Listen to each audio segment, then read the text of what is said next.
Halo teman-teman, saya Rizka Agustina.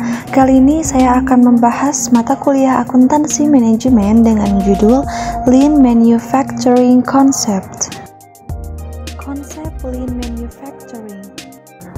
Lean adalah suatu upaya terus-menerus untuk menghilangkan atau waste dan meningkatkan nilai tambah atau value added produk atau barang dan jasa agar memberikan nilai kepada pelanggan atau customer value.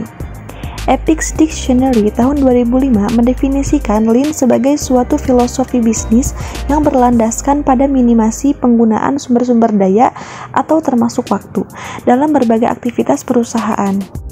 Berkat konsep Lean Manufacturing, perusahaan tidak dipaksa untuk memilih antara satu skenario atau skenario lainnya.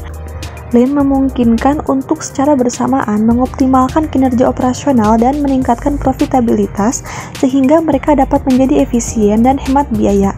Lean juga dapat dikombinasikan dengan tools lain, memberikan keunggulan kompetitif bagi organisasi dengan membantu mereka menjadi lebih responsif dan efisien. Organisasi memanfaatkan berbagai konsep Lean Manufacturing untuk membantu mencapai tujuan seperti yang pertama, menghilangkan atau mengurangi pemborosan, yang kedua, meningkatkan kualitas, yang ketiga, mengurangi waktu tunggu, dan yang keempat, meminimalkan pengeluaran yang tidak perlu. Tujuan dari Lean Manufacturing adalah untuk mengurangi pemborosan tanpa mengorbankan kualitas produk atau layanan. Mencapai hasil ini membutuhkan mengadopsi pendekatan customer-centric yang melihat kebutuhan dan harapan pembeli. Organisasi Lean yang sukses memahami apa yang diinginkan pelanggan. Yang pertama, bersedia membayar untuk produk. Yang kedua, nilai dalam produk atau layanan. Yang ketiga, harapan dari produk atau layanan. Terdapat 5 prinsip dasar Lean, yaitu yang pertama, mengidentifikasi nilai dari satu produk yang didasarkan dari sudut konsumen, yaitu produk terbaik dengan harga yang bersaing dan servis yang tepat waktu. Yang kedua, mengidentifikasi dan memetakan sistem nilai tersebut, value stream mapping untuk setiap produk. Yang ketiga, mengurangi kegiatan yang tidak memberikan nilai tambah dari seluruh kegiatan selama proses demi memperlancar arus.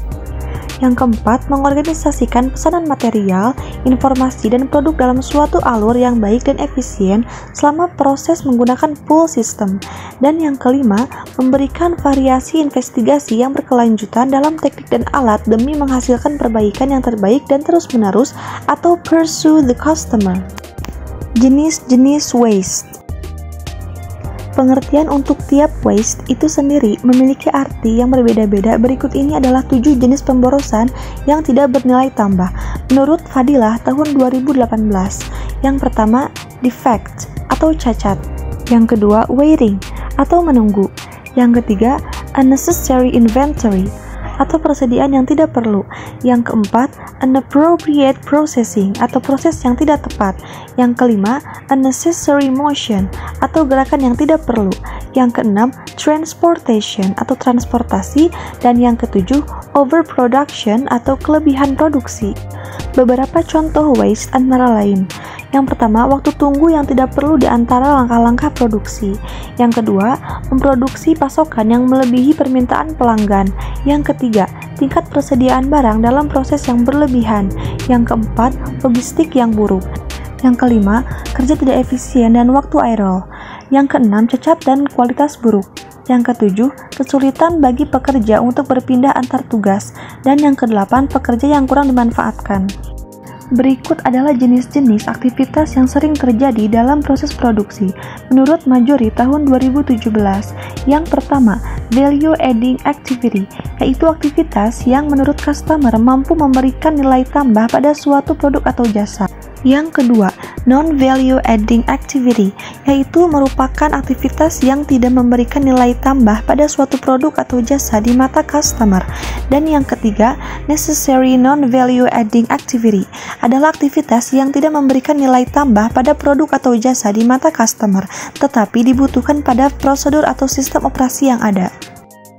Cara sukses dengan konsep Lean Manufacturing. Yang pertama, Value Stream Mapping atau VSM. Value Stream Mapping adalah alat proses pemetaan yang berfungsi untuk mengidentifikasi aliran material dan informasi pada proses produksi dari bahan menjadi produk jadi.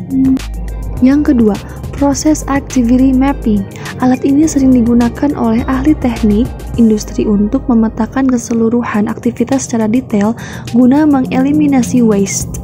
Ketidakkonsistenan dan kerasionalan di tempat kerja sehingga tujuan meningkatkan kualitas produk dan memudahkan layanan, mempercepat proses dan mereduksi biaya diharapkan dapat terwujud. Yang ketiga, fishbone diagram atau cause and effect diagram.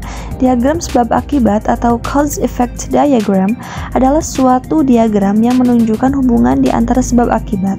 Berkaitan dengan pengendalian proses statistikal, diagram sebab akibat dipergunakan untuk menunjukkan faktor-faktor penyebab atau sebab dan karakteristik kualitas atau akibat yang disebabkan oleh faktor-faktor penyebab itu. Yang keempat, menerapkan sistem Kanban. Organisasi menugaskan pekerjaan berdasarkan sistem manufaktur dorong. Di bawah pendekatan ini, tugas didorong ke pekerja dan produksi diputuskan oleh penggunaan pelanggan yang diantisipasi. Yang kelima, gemba. Gemba adalah kata dalam bahasa Jepang yang berarti tempat yang sebenarnya. Bagi praktisi Lean, pergi ke gemba berarti pergi ke tempat tim bekerja. Penting bagi para pemimpin Lean untuk secara rutin membina hubungan dengan karyawan, menciptakan budaya saling menghormati dan kerja tim, dan mempelajari lebih lanjut tentang perspektif tim yang bekerja di lapangan. Yang keenam, 5S tempat kerja. 5S adalah metodologi tempat kerja yang dirancang untuk menciptakan lingkungan kerja yang mendorong peningkatan dan efisiensi berkelanjutan. Dinamakan 5S karena merupakan metode 5 langkah yang terdiri dari langkah-langkah berikut. Yang pertama, sortir, menentukan alat kerja mana yang diperlukan dan tidak diperlukan. Yang kedua, set in order, atur secara berurutan, yaitu mengatur item ke tempat optimalnya.